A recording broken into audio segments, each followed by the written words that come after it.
So you can write down power counting formulas like we did in Kyle perturbation theory. Maybe I'll just write those formulas down. So in general, in Kyle perturbation theory, we had a formula that said if we want to figure out the power counting of any given diagram, we can have a counting for that diagram and we know what size it is. And there's analogous formulas like that in both SCET1 and SCET2. So in SCET1, it's pretty simple.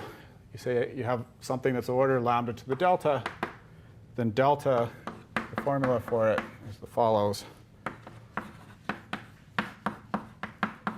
This is very analogous to what we talked about for Kyle perturbation theory.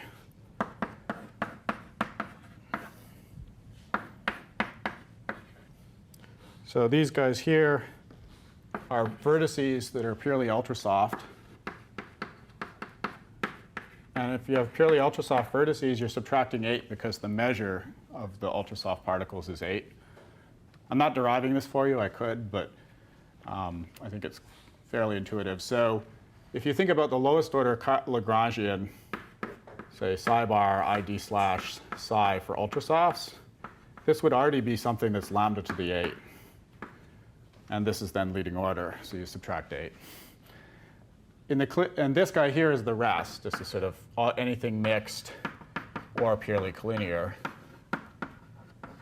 And then for that guy, you subtract 4, because as soon as you have at least one collinear particle, then you have to use the collinear measure.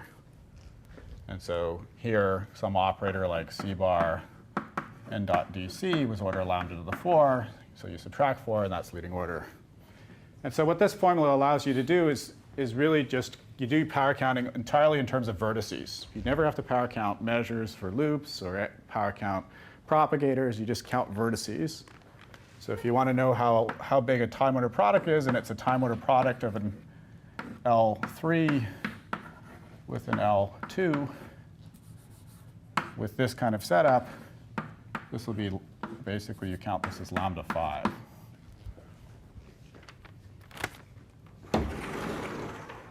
And you could even get the sort of absolute size right, taking into account the scaling of external particles. And that's what this sort of constant prefactor does. And u is equal to 1 only for pure ultrasoft.